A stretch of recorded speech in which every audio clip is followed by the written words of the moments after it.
So working for masters and teachers and mentors was really essential. It's all about learning. You'd spend many, many years, hopefully, absorbing knowledge and situations and experience, which is invaluable, and learning from a whole load of masters and different chefs with different abilities and different skills in different sectors. What you tried to keep away from was being, I suppose, called a bird passage, where you were here, there, and everywhere, and walking out of jobs, and there was no structure to your career, and you were whatever. It was all about understanding and having respect for wisdom. I always think if you think of yourself as a petrol tank on a car, or a motorcycle, even better, and you keep topping up with knowledge over the years of all the places you've been, all the things you've seen, and all the people you've worked for, and then being able to pull from that and use that as mileage, if that makes sense, and make yourself up as a human being, I suppose, a bit like Action Man, that's formed from all sorts of different people that you've been with, which is important. But I remember someone who was really important, a chef who will remain nameless. Well, Dennis Corbett. I went to work with him in Stratford, and he'd spent many years, not that many years actually, working for a very famous chef called John Tovey at the Millerhouse, and also, I suppose, one of the forerunners of modern style cuisine, Robert Carrier. And Dennis was a young chef, wore white shoes, wouldn't wear a hat. He was a new wave kind of foodie, refused to speak French or cook in any of that style. He had a very light approach to food. He hated flour, he hated tradition. He wasn't going to be classical. He was, I suppose, ahead of his time in some ways.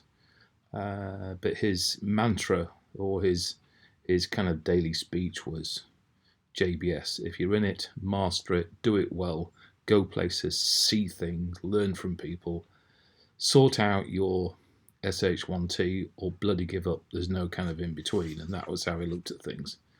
Unfortunately, Dennis hated mise en place, he hated preparation, he hated systems, he hated structure. When we talked about fresh food, Dennis's vision was, or Dennis's actuality was, we make it fresh. We make it when it's asked for. So, for example, a very simple chicken dish, you would literally get the whole chicken and start dissecting it when you got the check, the piece of paper from the customer. You'd start picking the carrots. You'd actually go and chop the whatever, and you'd shred, and you'd start making stuff literally to order. So imagine, one or two customers it's fine with, but after a while, the kitchen just became an incredible bomb site of mess and rubbish. And he'd spend 20 minutes concocting one staircase of fresh apple for a simple salad. But the other, God knows what happened to the other 39 customers. He was a big influence, and his kitchen was very interesting. But a real smart guy when it came to flavours and textures and tasting and understanding great products and that whole thing. His forte was desserts, and we concocted a dessert trolley which we kind of attacked with kind of all sorts of catkin and plants all over this dessert trolley. So you literally saw it looked like half a garden arrive with all the kind of food on it. And some of his combinations used to make a summer pudding with cucumber and saffron into all sorts of things. I mean, some of the stuff was outstanding and some of it was bloody horrible. But this guy got me thinking, and this guy gave me a real bollocking to say, if you're going to do it, get out there and sort your shit out. Otherwise, don't even bother. It's just not worth it.